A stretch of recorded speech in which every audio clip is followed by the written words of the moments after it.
Shery Monroe woke up hungry and told herself she wasn't. That's what love had taught her, how to lie to her own body, how to edit herself down until she fit into the shape Daniel Hart preferred. 8 months. 8 months of becoming a softer, quieter, smaller version of the woman who used to laugh too loud at bad jokes and eat pasta at midnight without shame. She'd mastered the art of disappearing while still technically present, like a magic trick, performed so often it stopped feeling like magic and started feeling like survival. He didn't hit her. That mattered, she told herself. He didn't scream or throw things or leave bruises anyone could see. What Daniel did was subtler, surgical, a raised eyebrow when she ordered dessert, a sigh when she talked about her shift at the cafe like it meant something, a silence so pointed it carved her enthusiasm right out of the air. He had opinions. God, did he have opinions. About her genes, unflattering, her friends' bad influences, her dreams, impractical. And Sheryl, who'd once argued with professors and debated strangers at parties just for the thrill of it, had learned to nod, to agree, to shrink. Café Luna sat tucked into a narrow brick building on Hanover Street, all exposed beams and mismatched chairs, and the kind of charm tourists paid extra for without realizing it. Sheryl had worked there for 3 years, knew the regulars by order and temperament, Mr. Giordano with his double macchiato and sports section, the NYU students who nursed single cappuccinos for 4 hours, the older women who spoke rapid Italian and smelled like roses and cigarettes. She loved the morning rush, the rhythm of it, the way her hands moved without thinking. Grind, tamp, steam, pour. There was satisfaction in making something people needed, something warm and immediate and real. Daniel called it cute, like she was playing house. Like adulthood was something that happened in glass offices and involved meetings about quarterly projections, not in cafes that smelled like burnt sugar and possibility. It's a phase, he'd said once, not unkindly, his hand on her knee in that way that was supposed to feel reassuring, but mostly felt like anchoring. You'll want more eventually. Something serious. She didn't argue. Arguing had become exhausting. A game where the rules shifted mid-play and she always lost on a technicality. So, she smiled. She nodded. She told herself compromise was what adults did, what women in love were supposed to do. But it wasn't compromise. It was surrender wearing compromise's face. A slow capitulation she hadn't noticed happening until she looked in the mirror one morning and didn't fully recognize the woman staring back. Still her features, her body, her hands, but the light behind her eyes had dimmed, like someone had turned down the wattage without asking permission. Shery Monroe had learned to shrink. And the worst part? She'd almost convinced herself it was voluntary. Sheryl told herself the reservation meant something. La Verità wasn't the kind of restaurant you stumbled into. It was the kind you planned for, the kind that required 3 weeks' notice and a credit card that didn't flinch at triple digits. Daniel had texted her the address with unusual formality, like he was scheduling a business meeting instead of salvaging whatever remained of their relationship. She'd spent an hour choosing what to wear, not what made her feel beautiful, but what avoided landmines. The black dress, simple, elegant, the one he'd complimented once 6 months ago before compliments became corrections. She arrived first, which was typical. Daniel ran on a different clock, one where other people's time existed as a renewable resource he could spend without accounting for it. Sheryl sat at their table near the window, watching couples lean into each other like gravity worked differently for people in love. She checked her phone, checked it again, smoothed invisible wrinkles from her dress, and hated herself a little for the nervous energy pooling in her chest. When Daniel finally walked in 20 minutes late, he didn't apologize. He kissed her cheek perfunctory, mechanical, and sat down already reaching for his phone. The screen glowed between them like a third presence at the table, more commanding of his attention than she'd been in weeks. "Busy day?" Sheryl asked, trying to sound light instead of resigned. "You have no idea." He didn't look up. His thumb scrolled with the kind of focus she used to believe was reserved for her. The Henderson account is a nightmare. Greg's incompetent, Sarah's passive-aggressive, and I'm basically running the entire division myself. Sheryl made sympathetic sounds because that's what she did, now provided the soundtrack to Daniel's monologue about his importance. He talked about office politics like they were Shakespearean drama, about colleagues like they were chess pieces he was maneuvering with brilliant strategy. She nodded. She smiled. She sipped water and wondered when she'd become an audience instead of a participant. The waiter appeared with menus. Daniel ordered wine without asking what she wanted, chose a bottle that cost more than her weekly paycheck, and went back to his phone before the waiter finished explaining the specials. Sheryl stared at the menu and tried to remember what enjoying food felt like before every meal became a performance review. "How was work?" she ventured, even though he'd just spent 10 minutes telling her. "I literally just explained that." His tone carried the exhausted patience of someone dealing with a child who wasn't listening. "I meant the cafe, my work." Daniel glanced up briefly, expression flickering with something between disinterest and mild irritation. "Oh, fine, I'm sure. Same as always, right?" He said it like her days were interchangeable, like nothing she did could possibly contain variation or meaning. "Did you get that promotion thing sorted out?" She hadn't mentioned a promotion. There was no promotion. He was confusing her with someone else, some other conversation he'd half listened to while thinking about himself. "No promotion," Sheryl said quietly. "Just the same job I love." "Right. The cafe." He nodded vaguely, already drifting back to his phone. "That's nice." The wine arrived. Daniel performed the tasting ritual with theatrical seriousness, swirling and sniffing like he was auditioning for a sommelier position instead of just drinking overpriced Chianti. He approved it with a curt nod, and the waiter poured 2 glasses before disappearing with the kind of discretion expensive restaurants trained into their staff. Sheryl took a sip. It tasted like every other red wine she'd ever had, like trying too hard to appreciate something you're supposed to enjoy. "So listen," Daniel said, finally setting his phone face down on the table like he was granting her a limited-time window of attention. "I've been thinking about us." Sheryl's pulse quickened. This was it. The reason for the reservation, the fancy restaurant, the effort that looked like effort. He was going to say something real, something that acknowledged the distance, the coldness, the way they'd been circling each other like strangers for months.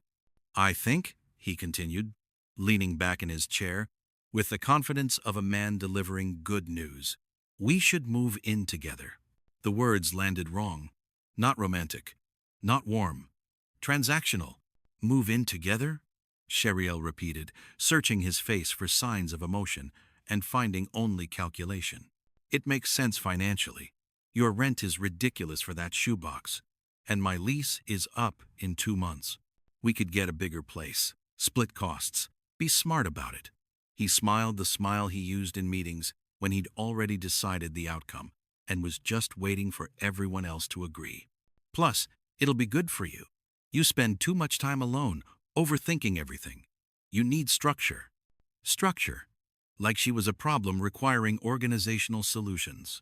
Sheryl opened her mouth to respond, but Daniel was already moving forward, steamrolling her silence into consent. "We can start looking at places next week. I'm thinking something in Cambridge, closer to my office. You can commute to the cafe, it's not that far." Not that far. An hour each way. 2 hours of her life daily, sacrificed so Daniel could shave 15 minutes off his morning. "I don't know if..." "Don't overthink it, Shery." He reached across the table, patted her hand like she was a nervous pet. "This is good. This is us moving forward. Forward. But toward what?" Sheryl looked at the man across from her and felt the terrible clarity that comes right before breaking. He wasn't asking her to build a life together. He was asking her to disappear more efficiently into his. Dinner crawled forward with the momentum of something dying slowly. Daniel ordered for both of them, the salmon for her, the ribeye for himself, without asking what she wanted. When Sheryl mentioned she'd been thinking about the chicken, he'd waved it off with casual authority. "Salmon's better. Lighter. You'll thank me." She didn't thank him. She ate mechanically, pushing pink flesh around her plate, while Daniel dissected his steak with surgical precision and continued his monologue about workplace injustices. Every third sentence required her affirmation, right? You see what I mean? Crazy, isn't it? And Sheryl provided them on cue, like a trained performer hitting marks. The food sat heavy in her stomach, not because of the salmon, but because of the weight of pretending everything was fine. Pretending this was love. Pretending she wasn't slowly suffocating under the accumulated pressure of 8 months of making herself smaller. When the waiter appeared with dessert menus, Sheryl felt something lift in her chest. Something small and rebellious, and almost forgotten, the simple desire for something sweet, something chosen, something hers. Dessert? The waiter asked pleasantly, distributing leather-bound menus with the reverence usually reserved for sacred texts. Sheryl didn't hesitate.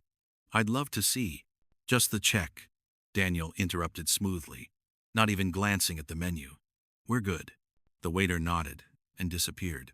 Sheryl stared at the space where the dessert menu had almost been, feeling the familiar sting of having her wants edited out of existence before they could fully form. I wanted dessert, she said quietly. Daniel looked up from his phone. When had he picked it back up? With mild surprise, like she'd just announced she could speak Mandarin. Seriously? You just ate. I know. I'm still hungry. For dessert. He said it like the concept itself was suspect, like wanting something sweet after a meal was evidence of moral weakness. Yes, for dessert. Sheryl heard her voice strengthening, felt something dangerous stirring beneath her learned compliance. They have tiramisu. Tiramisu. The word alone conjured memories her grandmother's kitchen in summer, the smell of espresso and cocoa, the way Nonna had taught her that some pleasures didn't need justification. Just enjoy, Piccola. Life is short. Be sweet to yourself. Daniel's expression shifted. Not anger exactly. Something colder. Judgment dressed up as concern. Cruelty packaged as care. Really? He leaned back in his chair, arms crossed, delivering his assessment like a doctor discussing test results. Another dessert? Another. Like she'd been indulging constantly. Like she'd been reckless with pleasure. Like her body was public property requiring his management. Sheryl felt heat climbing her neck. What does that mean? It means... Daniel paused, glanced around like he was checking for witnesses, then leaned forward with the careful tone of someone delivering an uncomfortable truth for her own good. Look, I'm just being honest here. You've been getting a little... chubby. Maybe skip it. Chubby. The word hit the table like a slap, like a verdict, like a conclusion to an argument Sheryl hadn't known she was losing. It hung in the air between them, impossible to unhear, impossible to take back. Around them, the restaurant continued its elegant hum silverware on porcelain, murmured conversations, the clink of wine glasses, but Sheryl heard nothing except the ringing in her ears. Chubby. She looked down at her hands, at the napkin she was methodically shredding into smaller and smaller pieces, tried to swallow past the thickness in her throat, tried to breathe through the humiliation spreading through her chest like poison. Not here. Don't cry here. Not in public. Not over dessert. Except it wasn't about dessert. It had never been about dessert. It was about every time he'd sighed when she reached for bread. Every time he'd suggested salad when she wanted pasta. Every time he'd made comments about her jeans fitting differently, about her face looking fuller, about how she should really consider getting back to the gym. 8 months of tiny cuts, small corrections, little murders of her appetite and joy, and the simple fucking right to want something sweet. I'm trying to help you, Daniel continued, voice dropping into that infuriating gentleness that made cruelty sound like care. I care about you. I want you to feel good about yourself. But she had felt good about herself. Before him. Before she learned to apologize for taking up space, for having preferences, for existing in a body that dared to want things. Sheryl's hands shook. She pressed them flat against the table, willing them still, willing her voice steady. I want the tiramisu. Daniel's jaw tightened. You're being childish. I want the tiramisu, she repeated, louder now. and something in her voice made the couple at the next table glance over. Jesus Christ, Sheryl. Fine. Get fat. See if I care. He threw his napkin on the table with theatrical disgust. Like her wanting dessert was a personal betrayal of everything he'd tried to build. The waiter appeared again, impeccable timing, professional invisibility, and Sheryl opened her mouth to order. To reclaim this one small thing, to prove she could still choose herself. But before she could speak, a voice cut through the moment like steel through silk. Leave. Sheryl's head snapped up. A man stood beside their table, tall, broad-shouldered, wearing a charcoal suit that looked hand-tailored and cost more than her monthly rent. Dark hair, sharp jaw, eyes the color of espresso, and just as intense. He wasn't looking at Sheryl. He was looking at Daniel, like a problem that needed removing, like an equation that had one obvious solution. She knew him, not personally, but the way you know landmarks, by presence, by routine, by the space they occupy in your daily geography. Every morning at 7:30 sharp, he walked into Café Luna and took the corner booth. Same seat, same drink, double espresso, no sugar, consumed in 3 precise sips, while he read the Financial Times and observed the room with the quiet attention of someone who missed nothing. Sheryl had served him maybe 50 times and they'd exchanged maybe 20 words total, but she'd noticed things. The way regulars made space for him instinctively. The way her boss, normally chatty with everyone, grew carefully respectful in his presence. The way he tipped exactly 30%, left cash, never rushed her even during the morning chaos. Now he was standing at her table in La Verita, radiating controlled menace. And Daniel was staring up at him with the confused irritation of someone unaccustomed to interruption. I'm sorry. Do I know you? Daniel's voice carried false confidence, the kind men use when they're not sure if they should be intimidated yet. No. The stranger's voice was calm, dangerously calm, the kind of calm that lived in the eye of hurricanes. And you won't. Daniel laughed, nervous, brittle. This is insane. This is a private 10 seconds. 2 words. Quiet. Absolute. The temperature around their table dropped 10 degrees. Daniel's face flushed. Are you threatening me? Do you know who I... 10. The stranger didn't raise his voice. Didn't need to. 9. This is harassment. I'll call 8. Something in Daniel's expression shifted. Sheryl watched him recognize what she was only beginning to understand. This wasn't a bluff. This wasn't theater. This was a man who'd made a decision and would follow through with the inevitability of gravity. 7. Daniel stood so fast, he nearly knocked over his wine glass. Red liquid sloshed dangerously close to the white tablecloth, but didn't spill the universe's small mercy in a moment, rapidly losing all civility. This is completely insane, Daniel snapped, trying to salvage dignity from humiliation. He grabbed his jacket from the back of his chair, movements jerky with impotent rage. You can't just... 6. Daniel turned to Sheryl, like she was supposed to defend him, supposed to protest this violation of their terrible dinner. Are you seriously going to sit there and let this psycho... 5. Sheryl didn't move. Couldn't move. Because for the first time in 8 months, maybe longer, someone else was refusing to let her be humiliated. Someone else was standing up. Someone else was saying no on her behalf when she'd forgotten how to say it for herself. The realization hit her with physical force. She didn't want to defend Daniel. She wanted him gone. 4. Fine. Fine. Daniel's voice cracked on the second fine, fear finally breaking through his carefully maintained superiority. He backed away from the table, pointing at Sheryl with shaking fingers. This isn't over. You can't just... We're not done talking about this. The stranger took one step forward. Just one. Slight shift in weight. Subtle repositioning. But the air changed. Became dense with promise. 3. Daniel fled. Actually fled, jacket half on, stumbling slightly in his haste to reach the door, abandoning dignity entirely in favor of distance. The restaurant's entrance swallowed him whole. And suddenly, Sheryl was sitting alone at a table with remnants of the worst dinner of her life, and a stranger who'd just defended her honor like they were living in a different century. The silence stretched. Cheryl's heart hammered against her ribs. She should thank him. Should say something. Should. The stranger turned to face her fully, and Sheryl saw his expression shift. The cold authority dissolved, replaced by something gentler, not soft exactly, but warm, human, concerned in a way that felt real instead of performed. "I apologize for the interruption," he said quietly, his voice completely different now. No countdown, no threat, just deep and slightly rough around the edges. "But I couldn't listen to another second of that." Sheryl stared at him, tried to find words, failed. He glanced at the door where Daniel had vanished, then back to her. "You okay?" Was she? Sheryl honestly didn't know.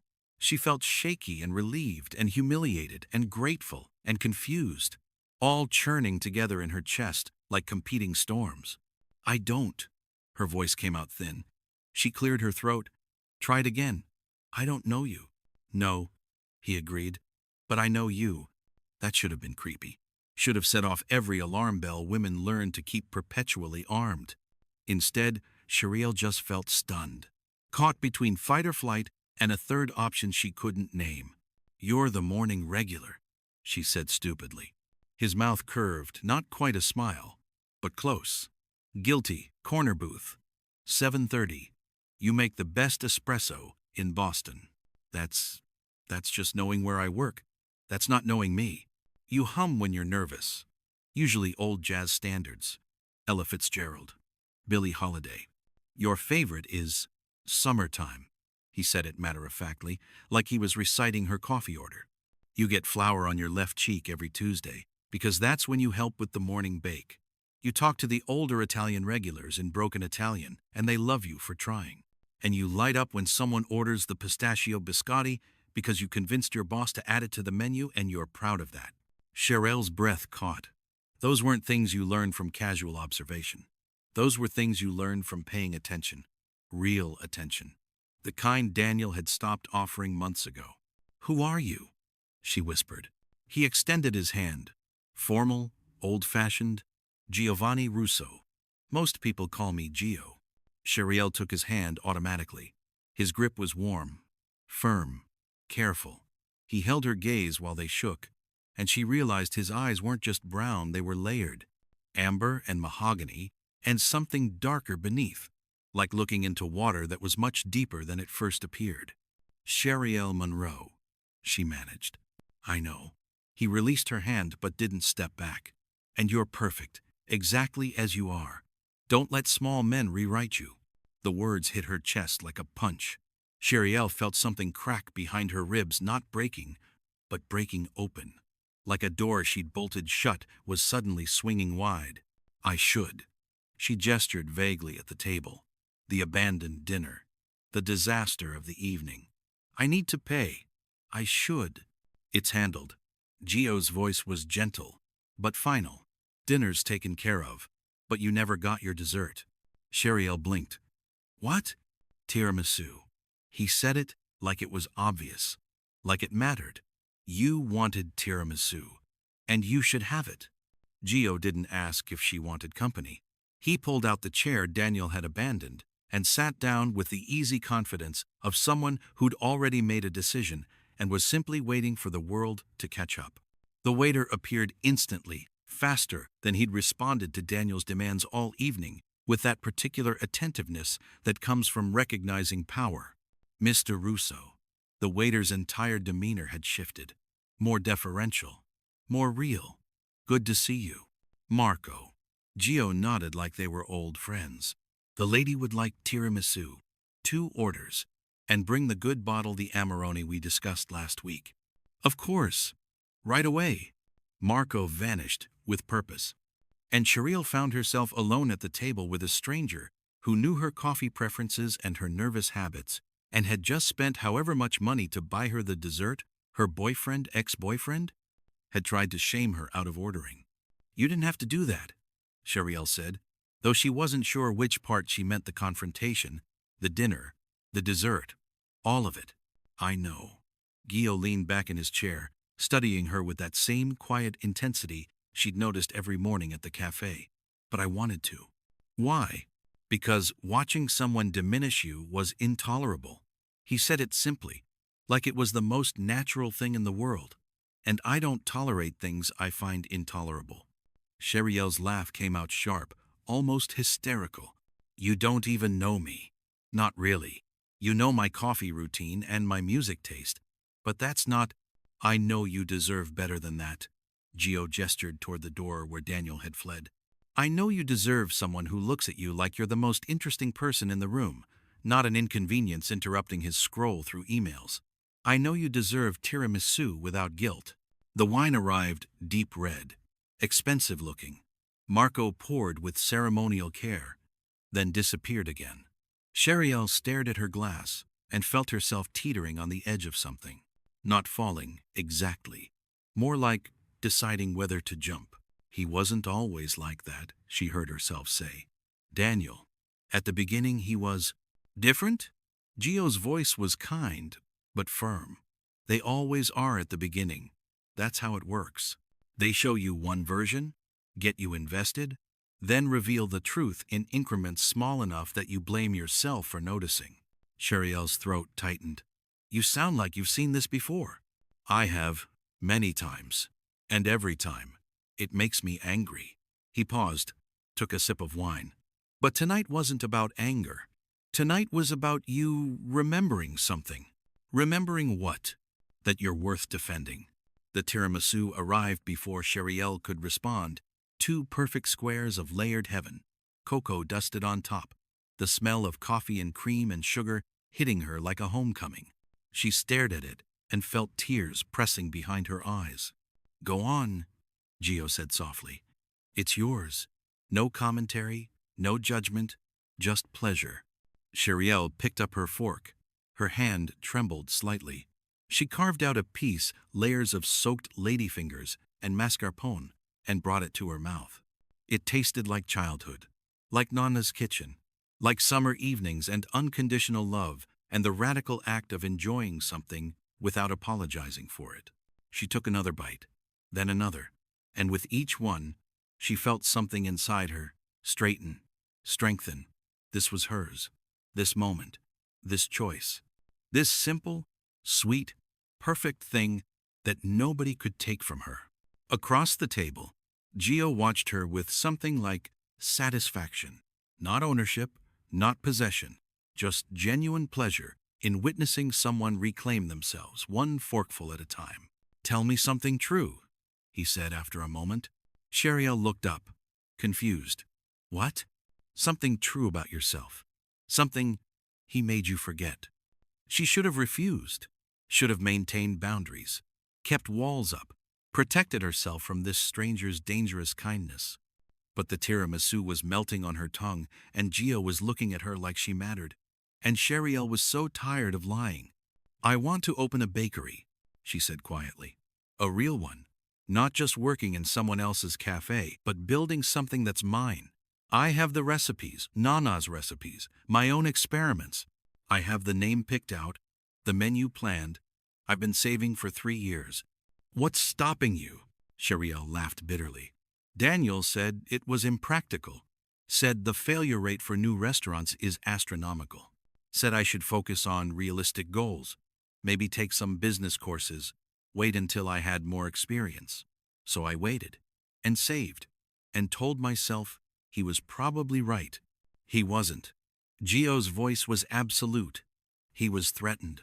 Threatened by what? By you succeeding at something that had nothing to do with him.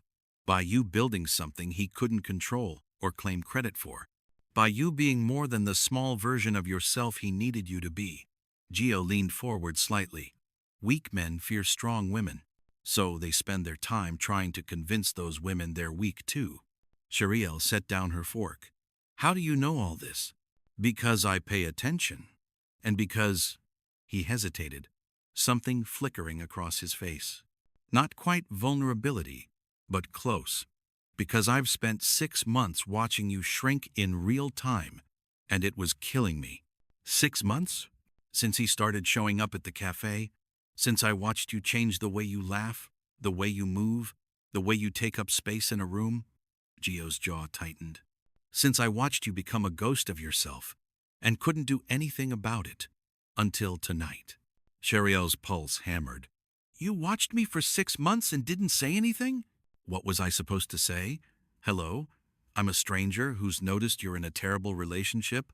Please let me rescue you? You would have rightfully told me to go to hell. He shook his head. People have to save themselves, but sometimes they need a reminder that they're worth saving. Is that what tonight was? A reminder?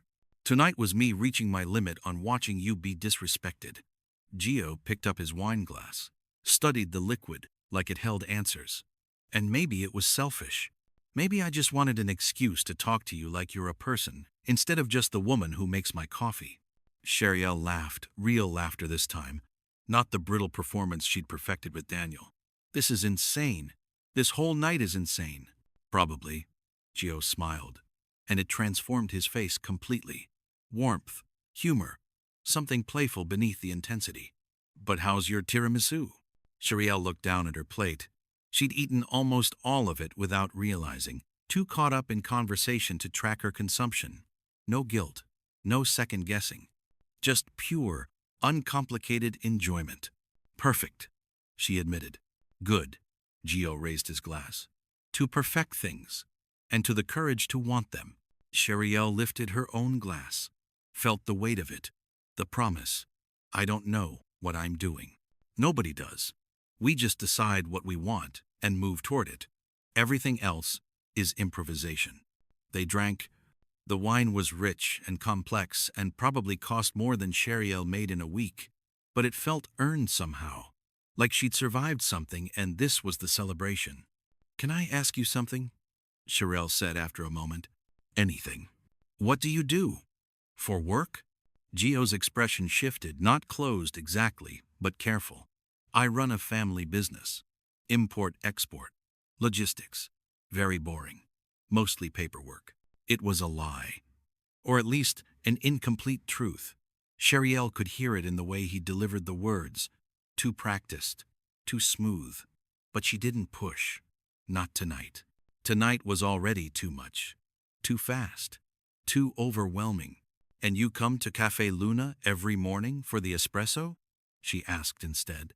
I come for the espresso, Gio agreed. And for the barista who hums Ella Fitzgerald and deserves better than she's been accepting. Sheryel's breath caught. The weight of his attention felt immense, terrifying, thrilling. Like standing at the edge of something very high and realizing you might want to jump. I should go, she said, though she didn't move. You should. Gio stood, buttoned his suit jacket with one hand. But first, let me drive you home. I can take the tea. Sheryel.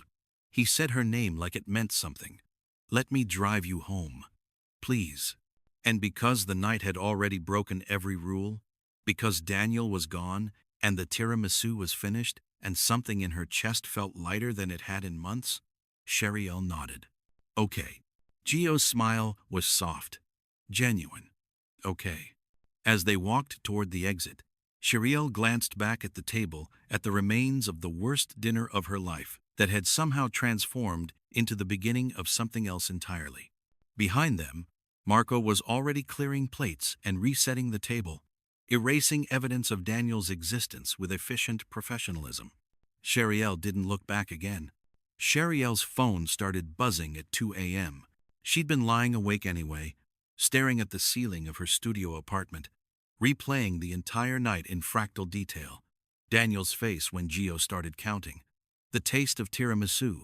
The way Gio had driven her home in a car that probably cost more than her annual salary. Black sedan, leather interior. The kind of quiet that came from German engineering and money, and walked her to her door without expecting entry, without even asking. Good night, Sheryel, he'd said, and the way he said her name made it sound like a promise. Now her phone was lighting up the darkness with incoming texts from numbers she didn't recognize. She picked it up, squinted at the screen. Unknown number. We need to talk about what happened. Unknown number. You embarrassed me in public. Do you understand how humiliating that was? Unknown number. I'm willing to forgive you, but you need to call me right now. Unknown number. This is childish, Shery. I deserve an explanation. Different numbers. Same person. Daniel had clearly started using apps to generate new phone numbers after she'd blocked his original one. The realization should have made her angry. Instead, she just felt tired. More messages flooded in. Unknown number? You can't just walk away from this relationship. Unknown number. I've invested 8 months in us. Unknown number. You owe me a conversation. Invested. Like she was a financial instrument. Like their relationship was a portfolio he'd been managing and she'd just tanked his returns.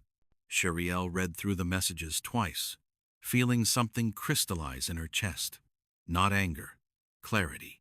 She saw it now, the pattern she'd been too close to recognize while living inside it. The way Daniel framed her autonomy as betrayal.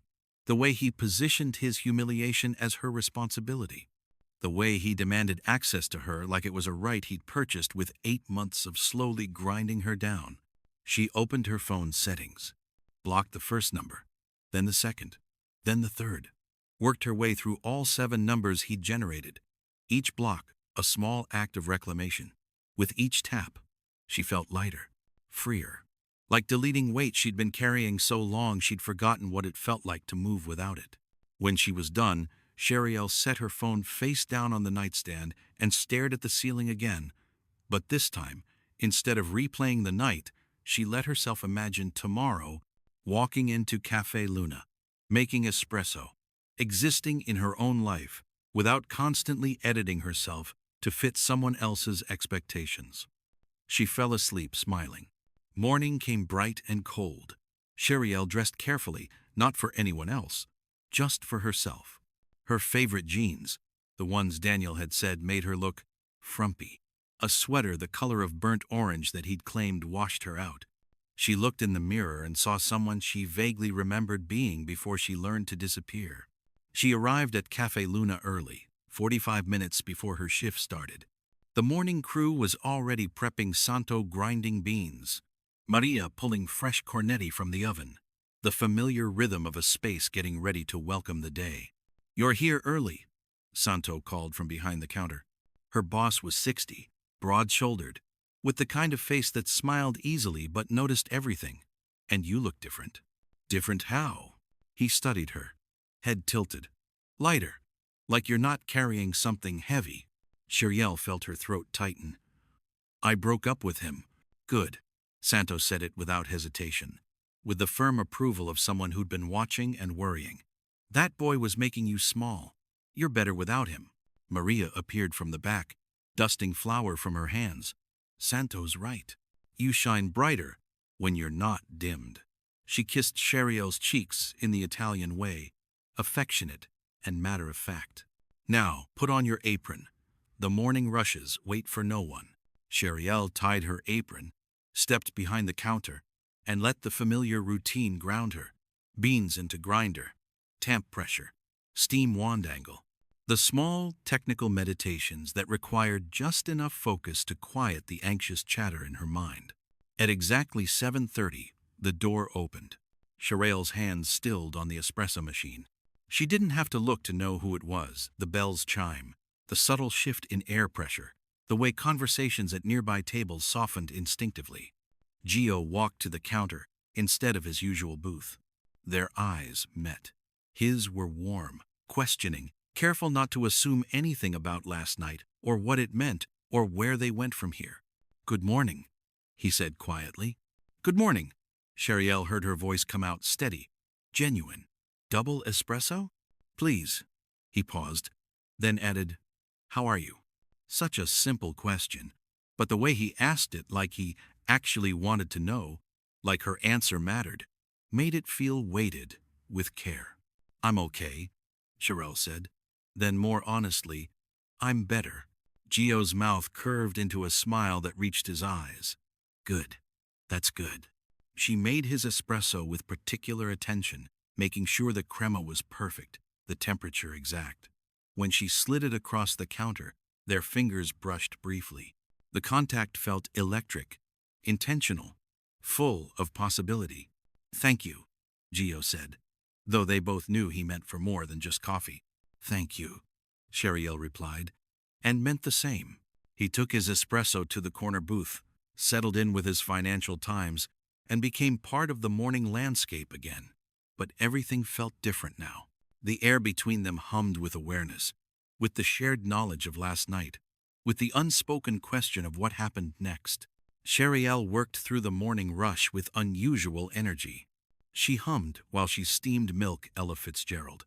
Summertime, and didn't realize she was doing it until she caught Gio glancing up from his paper, smiling to himself. Around 9 a.m., during a brief lull, her phone buzzed. Sheryl pulled it from her apron pocket and saw a message from another unknown number. Written on it was, "I know what you did.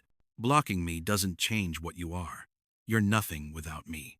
You'll realize that soon enough and come crawling back. They always do." Sheryl stared at the text, felt the familiar pull of anxiety, the old impulse to apologize, to smooth things over, to make herself small enough to avoid conflict. Then she deleted it, blocked the number, and went back to work. She didn't come crawling back. She didn't even look back. Gio asked her to dinner 3 days later. Not over text, he wasn't that kind of man. He waited until the morning rush ended, until the cafe settled into its mid-morning quiet, then approached the counter with the same directness he brought to everything. "Have dinner with me," he said. Not a question, exactly. More like a proposal he was confident she'd accept. Sheryl's pulse jumped. "When?" "Tonight. Unless you're working. I'm off at 4. "Perfect. I'll pick you up at 7. He pulled out his phone, handed it to her. "Your address." Sheryl took the phone, hesitated. "This is fast." "Yes. We barely know each other." "We know enough." Gio's gaze was steady, certain. "I know I want to know more. And I think you do too." He wasn't wrong. Sheryl had spent 3 days half distracted, catching herself watching the clock around 7:30 each morning, feeling her chest lift when the door chimed, and Gio walked in. They hadn't talked beyond pleasantries, "Good morning, thank you, have a nice day," but the awareness between them felt like conversation anyway, like they were communicating in a language that didn't require words. "Okay," Sheryl said, typing her address into his contacts. "Dinner, but somewhere normal. No more places where the wine costs triple digits." Gio smiled. "Define normal. Somewhere you'd actually enjoy. Not somewhere you're trying to impress me. What if everywhere I take you is somewhere I enjoy, and impressing you is just a bonus?" Sheryl handed back his phone, fighting her own smile. "Then I guess I'll find out tonight." Gio picked her up at exactly 7 in the same black sedan. But instead of heading toward the restaurants clustered in the North End or Back Bay, he drove south toward Revere, pulled up outside a modest building with faded brick and a hand-painted sign, "Cucina di Mama Rosa." "This is your idea of dinner?"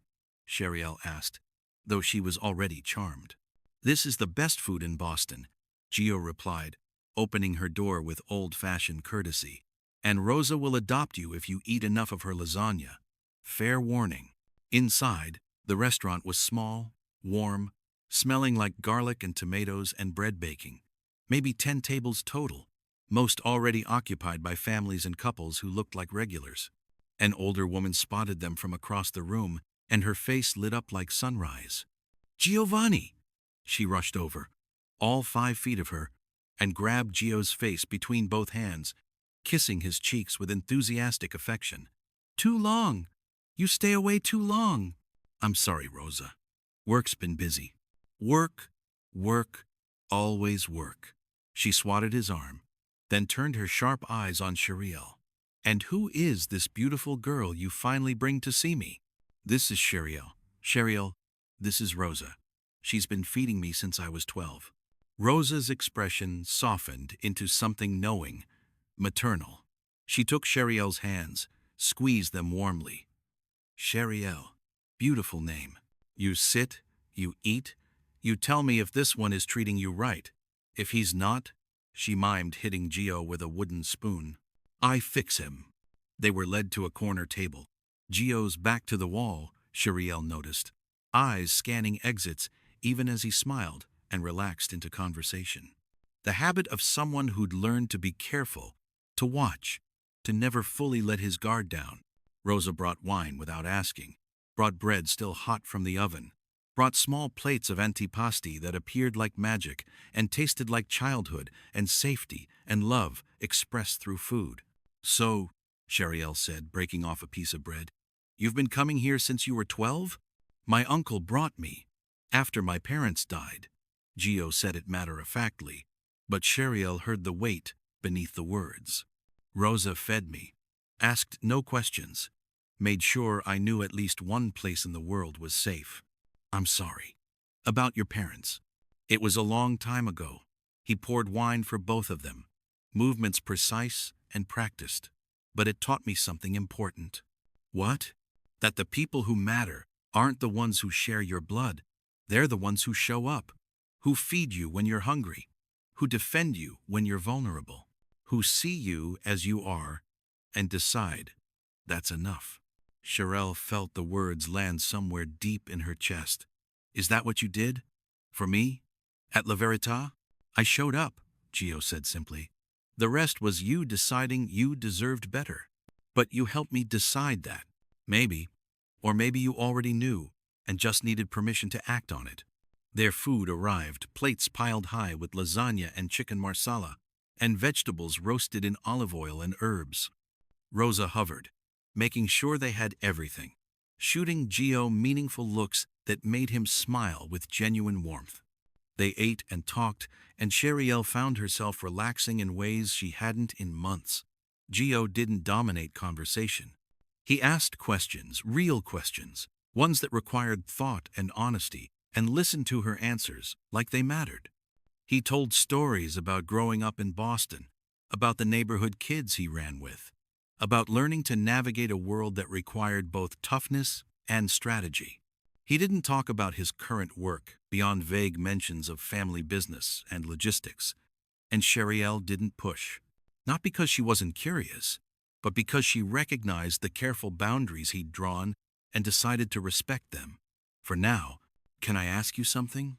Sheryl said after their plates were cleared, and they were sharing tiramisu, different from La Verita but just as perfect in its own way. "Always."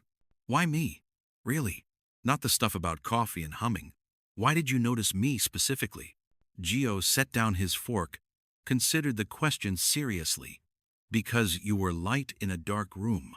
Because even diminished, even shrinking yourself to fit someone else's expectations, you still radiated something genuine. Kindness without performance.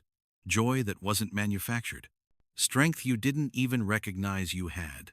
He paused. "And because I watched you fight to stay yourself, even as someone tried systematically to erase you, that kind of resilience is rare." Sheryl's breath caught. "That's a lot to see in someone making coffee." "I pay attention." Gio reached across the table, covered her hand with his. "I like you, Sheryl. I'm not playing games. I'm not strategizing or positioning or running some long con. I like you, and I want to see where this goes. Is that something you want too?" His directness was startling. No artifice, no strategic ambiguity, just honest desire, laid bare, waiting for her response. "Yes," Sheryl said, and felt the truth of it settle in her bones. "But I need you to know, I'm still figuring out who I am without Daniel. I'm still learning to trust myself again. And your life, whatever your actual life is, beyond import-export, feels complicated in ways I don't fully understand yet." "It is complicated," Gio admitted, "but not in ways that have to touch you. Not unless you want them to." "Are you a good man?" The question came out before Sheryl could stop it. Direct, essential. The thing she actually needed to know. Gio didn't flinch. "I'm a man who protects what's his, who honors loyalty and punishes betrayal, who operates in moral gray areas that would make some people uncomfortable." He met her eyes fully. "But for the people who matter, for the people I care about, I'm the best man they'll ever know." It wasn't a yes. It was something more honest than that. A truth that acknowledged complexity while promising protection. "Okay," Sheryl said. "Okay? I want to see where this goes, too. Gio's smile was slow, genuine, transformative. He raised her hand to his lips, kissed her knuckles with old-world courtesy. Then we'll see together. Rosa appeared with espresso and knowing smiles, and Sheryl thought about how quickly life could change, how one terrible dinner could become the catalyst for something else entirely, how the man sitting across from her, dangerous and gentle in equal measure, had somehow become the answer to questions she'd been too afraid to ask. She still didn't know exactly who Gio was, or what family business actually meant, or why people made space for him instinctively. But she knew he saw her, really saw her, and right now, that was enough. Daniel showed up at Cafe Luna 3 weeks later. Sheryl was mid-rush, hands moving automatically through the familiar dance grind. Tamp, steam, pour. When the bell chimed and she glanced up out of habit, her stomach dropped. He stood just inside the doorway, wearing the navy suit she used to think looked professional, and now just looked expensive and empty. His hair was perfectly styled, his expression carefully neutral except for the hardness around his eyes. He spotted her and smiled that practiced smile she'd once found charming, and walked to the counter like he had every right to her attention. Sheryl. His voice was pitched for public consumption. Reasonable, friendly. The voice of someone being very patient with someone unreasonable. Can we talk? Every eye in the cafe shifted toward them. Sheryl felt the weight of observation, the social pressure to be polite, to not make a scene, to accommodate this man who was only asking for conversation. "I'm working," she said evenly, keeping her hands busy with the espresso machine. "I can wait." Daniel gestured toward an empty table. "I've got time." "I don't want to talk to you." His smile tightened. 5 minutes. That's all I'm asking. I think I deserve at least that after 8 months. There it was again. Deserve. Like her time was a debt she'd accrued, and he'd come to collect. "No," Sheryl said clearly. "I don't want to talk. Please leave." Daniel's expression shifted the mask, slipping just slightly, revealing the entitlement beneath. "You don't get to decide we're done without a conversation. That's not how this works." "Actually, it is." Sheryl set down the portafilter, met his eyes directly. "I've decided we're done. That's how this works. Now please leave." "Sheryl, you're being childish. She asked you to leave." The new voice came from the corner booth. Sheryl didn't have to look to know it was Gio. She'd felt him walk in 15 minutes earlier, felt the subtle shift in the cafe's atmosphere that always accompanied his presence. Daniel turned, irritation flickering across his face. Then recognition hit, and something like fear crossed his expression before he controlled it. "You," Daniel said flatly. "Of course. Is this what this is about? You traded me for some." Choose your next words carefully. Gio stood in one fluid motion, all 6 feet of controlled menace. He wasn't shouting, wasn't even particularly loud, but the quiet threat in his voice made the entire cafe go silent. Very carefully. Daniel's face flushed. "This is harassment. You can't just threaten people because—" "I haven't threatened anyone. Yet." Gio moved closer, each step deliberate. "I've simply suggested you choose your words with care. But since you're struggling with simple requests, let me be clearer. Sheryl asked you to leave. You declined. Now I'm telling you, leave." "This is insane." Daniel looked around like he expected support, witnesses who'd validate his victimhood. "You can't just—" "Let me tell you something interesting," Gio said conversationally. "You drive a silver Audi A4, license plate 7, JKM 832. You park it in spot 247 of the garage at 88 Summer Street. Your office is on the 14th floor, corner unit, window facing southeast. You have lunch at the same place every Tuesday and Thursday, Flower Bakery on Farnoil, and you order the same thing. Turkey Club, no tomato, extra mayo." Daniel went pale. "How do you— You live at 342 Beacon Street, apartment 6C? You leave for work at 8:17 a.m., get home around 7:30 p.m.? Order Thai food every Sunday from the place on Cambridge Street. Gio's voice stayed perfectly calm, reciting Daniel's life like reading a menu. Should I continue? We could discuss your gym routine, your dry cleaner, the bar you go to after work on Fridays. Or you could leave now and never come back. The cafe had gone absolutely silent. Even the espresso machine seemed to hold its breath. Are you threatening me? Daniel's voice came out thin, strangled. I'm informing you, Gio corrected. I know where you are, always. I know your routines, your vulnerabilities, your life, and if you ever approach Sheryl again, if you ever text her from another burner number, if you ever so much as look in her direction, I'll remember all of this, and I'll visit. This is illegal. This is... Goodbye, Daniel. The finality in Gio's voice left no room for argument. Daniel stood there for one more heartbeat, probably calculating his options, probably realizing he had none, then turned and walked toward the door with as much dignity as he could salvage, which wasn't much. He stopped at the threshold, turned back one last time. You'll regret this, Sheryl, when you see what he really is. Out! Gio's voice dropped to something sub-zero. Now! Daniel fled. The cafe stayed silent for 3 full seconds. Then conversation resumed, like someone had released a pause button, everyone pretending they hadn't just witnessed what they'd witnessed. Sheryl stood frozen behind the counter, heart hammering, hands shaking slightly on the espresso machine. Santo appeared beside her, placed a steadying hand on her shoulder. You okay? He asked quietly. Sheryl nodded, not trusting her voice. Gio returned to his booth, picked up his Financial Times like nothing had happened. But when Sheryl caught his eye, he gave her the smallest nod, a question and a reassurance in one gesture. Are you okay? I've got you. Sheryl took a breath, then another. Then she went back to making coffee, because that's what you did. You survived.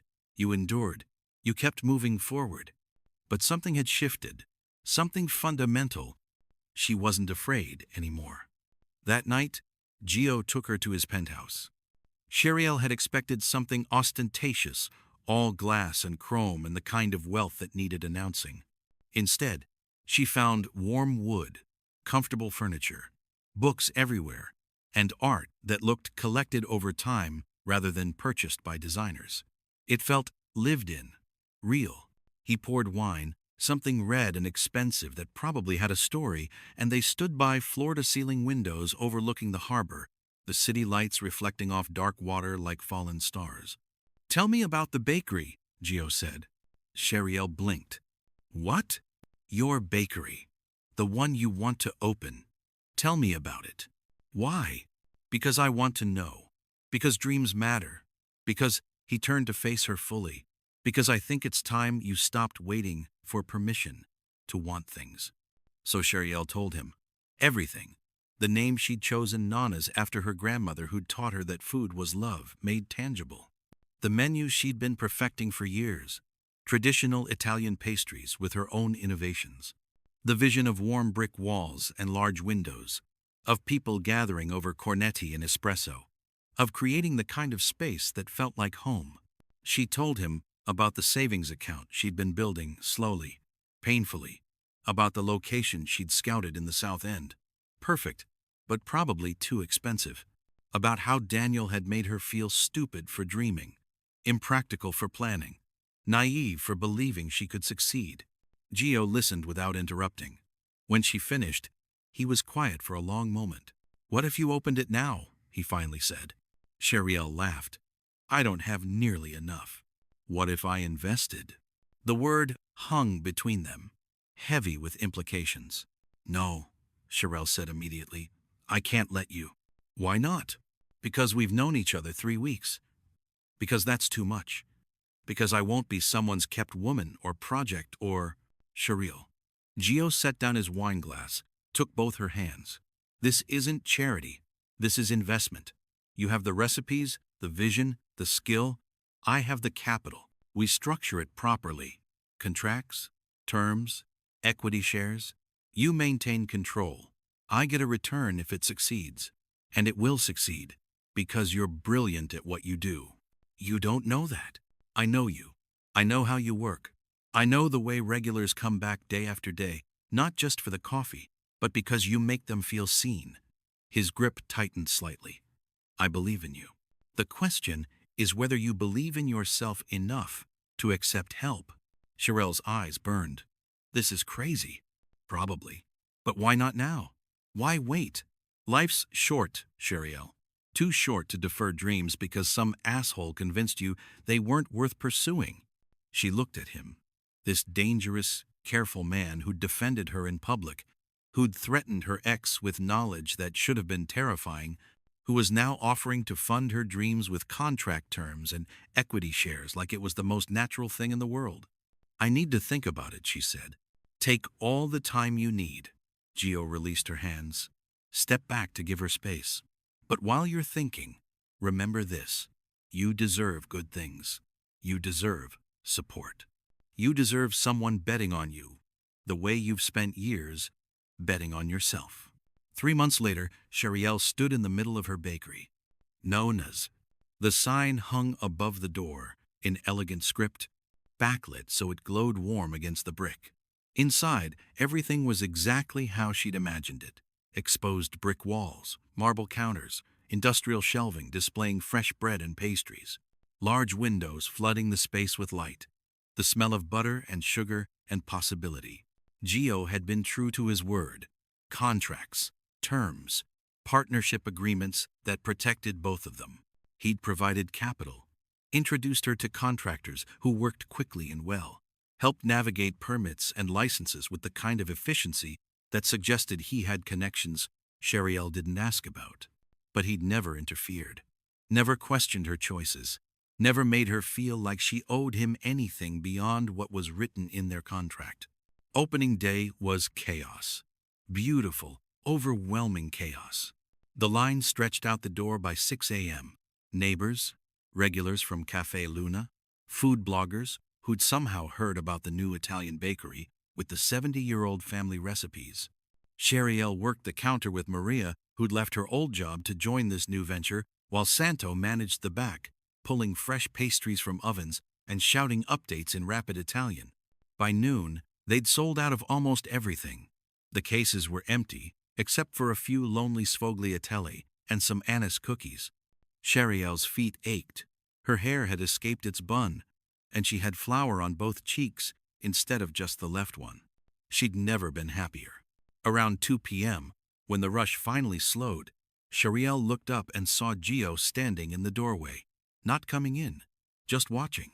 His expression was soft, in a way she rarely saw, proud, satisfied, like witnessing someone become exactly who they were meant to be.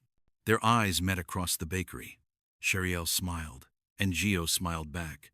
And in that moment, Sheryl remembered La Verità, remembered the black dress she'd chosen to avoid comments, remembered Daniel's voice saying chubby like it was a verdict, remembered wanting tiramisu and being made to feel ashamed for it, remembered the stranger who'd stood up and counted backward, who'd refused to watch her be diminished, who'd handed her back her own power, one piece at a time. She thought about how quickly life could pivot, how one terrible moment could become the catalyst for everything good that followed, how the man watching her from the doorway, dangerous and gentle, calculated and impossibly kind, had somehow become the answer to questions she'd been too afraid to ask. Gio caught her eye one more time, raised an imaginary espresso cup in silent toast, then turned and walked out into the afternoon sun. Sheryl returned to her bakery, to the customers and the flour and the dreams she'd finally stopped deferring. And she realized something that felt like truth settling into her bones. One man had tried to shrink her, and the dawn had stood up. The rest was just Sheryl learning to stand for herself.